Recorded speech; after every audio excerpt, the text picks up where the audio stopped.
Sin ellas no hubo reino, ni victoria, ni ciencia. Te las contaron poco. Hoy vas a conocer 10 españolas que doblaron la historia cuando nadie miraba.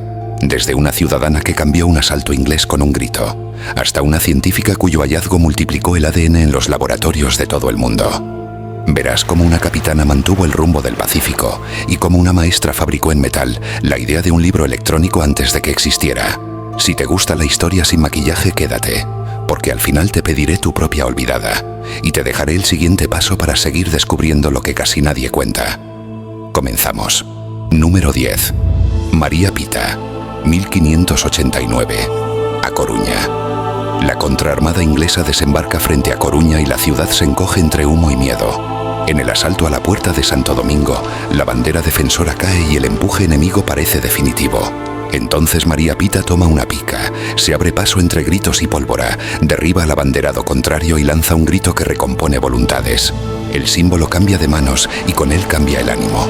No fue solo épica, fue logística emocional en segundos, el tipo de gesto que convierte a vecinos en defensa organizada. El asalto se frena, la moral sube y la ciudad resiste. Importa porque enseña que las batallas también se libran en la mente.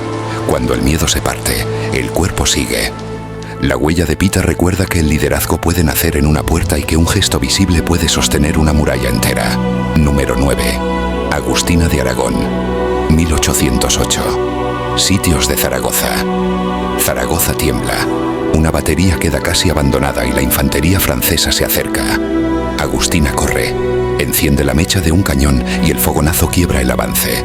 Su imagen se propaga de boca en boca y se convierte en una orden silenciosa. Resistir aunque falten manos.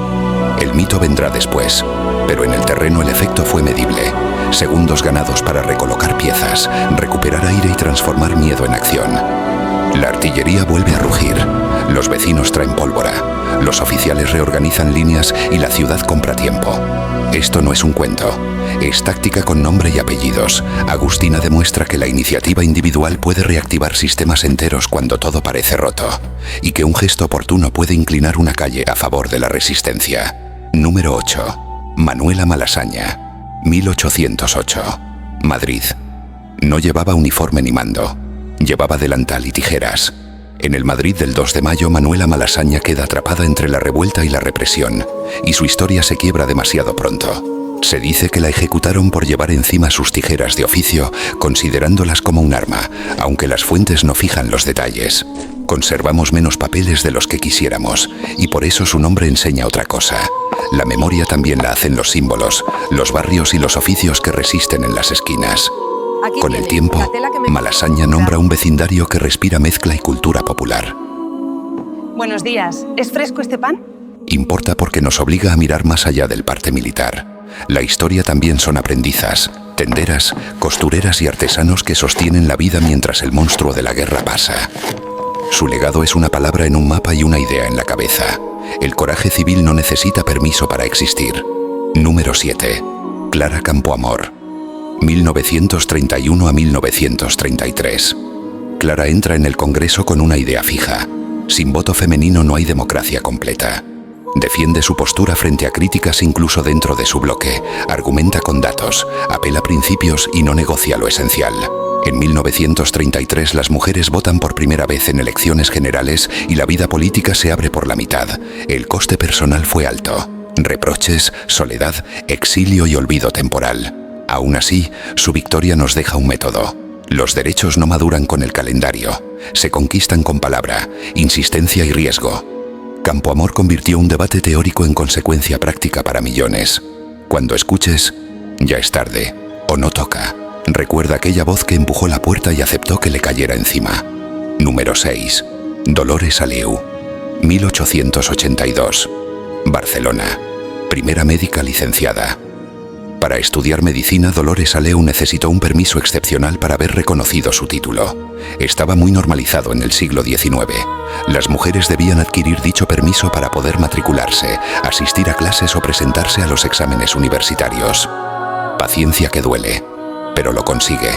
Escribe una tesis sobre higiene de la mujer, monta una consulta y atiende a quienes menos podían pagar.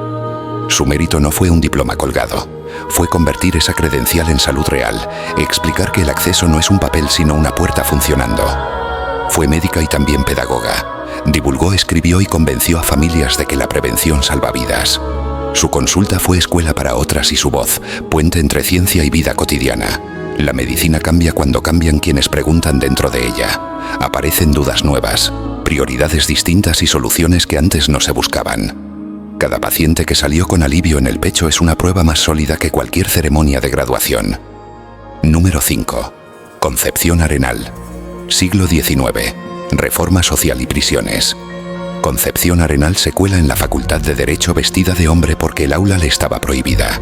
Visita cárceles, escucha, toma notas y propone algo que entonces parecía ingenuidad: la reinserción. Funda patronatos, organiza redes de apoyo, escribe informes que no solo compadecen, también miden, comparan y recomiendan cambios concretos. Convierte la intuición en política pública y la piedad en procedimiento. Su legado es incómodo porque exige complejidad. Pide mirar al último, entender que castigar sin horizonte es fabricar reincidencia y que la dignidad no es premio, es punto de partida. Arenal demuestra que seguridad y humanidad no son contrarias y que una sociedad se retrata por cómo tratas a quien cayó más hondo. Su nombre es una brújula, señala hacia la justicia que mejora vidas en lugar de solo contarlas. Número 4. Emilia Pardo Bazán. Literatura y educación femenina. Emilia no se conformó con escribir, quiso que España se leyera de otra manera. Introdujo corrientes europeas, defendió el naturalismo, discutió en público, reclamó cátedras y abrió la conversación sobre la educación femenina cuando sonaba insolente. Le cerraron puertas, pero abrió otras. Su pluma fue martillo y palanca. Golpeó costumbres que parecían rocas y movió el marco de lo decible. Entendió que contar la realidad con rigor no es cinismo, es respeto. Y que abrir aulas no es cortesía, sino justicia. Cada vez que un autor afirma sin pedir permiso, hay un poco de esa terquedad luminosa. Pardo Bazán cambió la novela, sí, pero también cambió a los lectores. Les obligó a mirar donde no querían y a pensar que el talento y la igualdad no entiende de cerrojos. Número 3. Isabel Barreto, 1595. Almiranta del Pacífico. Muere el general de la expedición de la Salomón y el mando queda en el aire. En medio del hambre, el escorbuto y mapas inciertos, Isabel Barreto asume la responsabilidad. Reparte raciones con criterio, impone disciplina, marca rumbo y aguanta motines. Cuando llegó a puerto dejó escrito sin pretenderlo un manual de liderazgo en condiciones imposibles. La recuerdan como almiranta, como gobernadora, como excepción que confirma que el mar no pregunta por títulos, sino por autoridad real. Su lección cabe en una frase: liderar es decidir cuando nadie quiere hacerlo y sostener la decisión cuando arrecia la tormenta. A veces la historia es un timón que pesa y una tripulación que duda. Entonces la diferencia es una voz que no tiembla. Número 2. Margarita Salas. Siglo XX. Polimerasa Fi 29. Regresa a España tras formarse fuera y construye un equipo que trabaja sobre una enzima diminuta con un poder inmenso: copiar ADN con fidelidad. La Fi 29 permite amplificar material genético de forma estable y abre puertas a diagnósticos, huellas forenses y biotecnología cotidiana. Durante años, una patente asociada a su trabajo sostiene económicamente a su centro, demostrando que la ciencia puede ser cultura y también infraestructura. Su estilo fue escuela, rigor en el laboratorio, paciencia para hacer bien lo difícil, claridad al explicar y generosidad para abrir camino a quienes venían detrás. ¿Por qué te afecta? Porque detrás de cada prueba que detecta, de cada investigación que compara o de cada empresa bio que innova, late el trabajo silencioso de gente que aprendió a multiplicar la vida sin traicionarla. Número 1. Ángela Ruiz Robles. Ferrol, 1949 a 1962. Libro mecánico. En una escuela de Galicia, Ángela ve mochilas pesadas y currículos que no se adaptan a cada alumno. Diseña un libro mecánico con bobinas, luz, lentes y módulos intercambiables para que cada niño lleve menos peso y aprenda a su ritmo. No perseguía una máquina bonita, perseguía justicia pedagógica, economía y curiosidad. Su prototipo metálico, con piezas móviles y contenidos reemplazables, anticipa en décadas el gesto de deslizar páginas con un dedo. Registró patentes, hizo demostraciones y dejó el plano de una idea que parecía rara y hoy es cotidiana. La innovación que ahora llamamos digital nació como un acto de cuidado. Hacer el aprendizaje más ligero, más flexible y más barato. Cuando abras un lector electrónico, recuerda que hubo una profesora que lo soñó para sus alumnos. 10 nombres.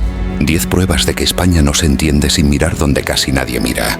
Ciudadanas, escritoras, médicas, científicas, maestras, símbolos civiles y liderazgos improbables. Todas empujaron el mundo un poco hacia adelante. Si esta lista te abrió un hueco nuevo, suscríbete y compártela con quien crea que la historia ya está completa. Y ahora te toca. Deja en comentarios el nombre de una olvidada de tu ciudad, con un dato y un objeto que la represente, y construyamos juntos la segunda parte.